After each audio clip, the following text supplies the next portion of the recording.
মধ্যরাতে ঢাকা বিশ্ববিদ্যালয় ও ঢাকা কলেজের শিক্ষার্থীদের মাঝে সংঘর্ষ ও ধাওয়া পাল্টা ধাওয়ায় উত্তপ্ত হয়ে ওঠে নীলক্ষেত এলাকা। ঢাকা বিশ্ববিদ্যালয়ের শাহনেওয়াজ হলের সামনে ভ্রাম্যমাণ দোকান বসানোকে কেন্দ্র করে দুপক্ষের সংঘর্ষ শুরু। এ সময় কয়েকজন শিক্ষার্থী সহ একজন সাংবাদিক আহত হন। রাত ১:৩০টার দিকে শুরু হওয়া এই সংঘর্ষ চলে ৩টা পর্যন্ত। পরে পুলিশ এসে দুপক্ষকে ছত্রভঙ্গ করে পরিস্থিতি শান্ত করে। সোমবার রাত ১:৩০টার দিকে ঢাকা বিশ্ববিদ্যালয় শাহনেওয়াজ হলের সামনে সংঘর্ষের সূত্রপাত। নিউ মার্কেটের ফুটপাতে দোকান বসানোকে কেন্দ্র করে মুখোমুখি অবস্থানে ঢাকা বিশ্ববিদ্যালয় ও ঢাকা কলেজের শিক্ষার্থীরা।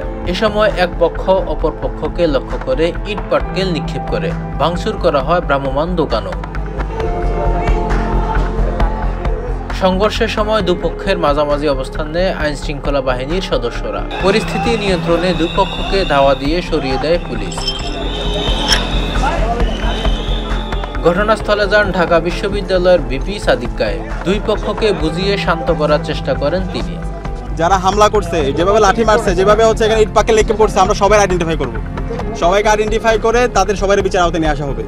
ধন্যবাদ। জুলাই বিপ্লব পরবর্তী এখানে কোনো চাঁদাবাজি ঠিকানা হবে না। এটার সূত্রপাত কিভাবে হয়েছে এবং চাঁদাবাজি করতে কারা আসছে আমরা প্রত্যেককে আইডেন্টিফাই করবো, প্রত্যেকের বিচার আওতায় নিয়ে আসা হবে।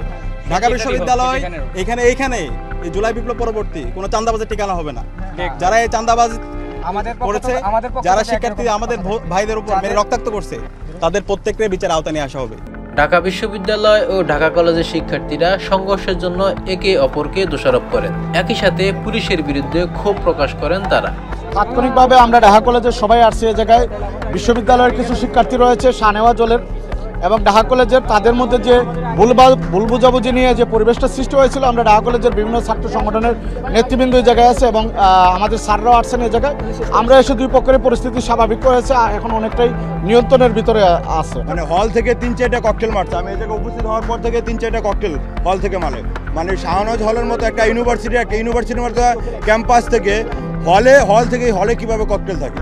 প্রত্যক্ষদর্শীরা জানান, বিশ্ববিদ্যালয়ের শাহনেওয়াজ হলের সামনে ভ্রাম্যমাণ দোকান বসানোকে কেন্দ্র করে দুই প্রতিষ্ঠানের শিক্ষার্থীদের বিরোধ শুরু। ঢাকা কলেজের শিক্ষার্থীদের দোকান বসাতে না দেওয়ায় সংঘর্ষে জড়ায় দুপক্ষ।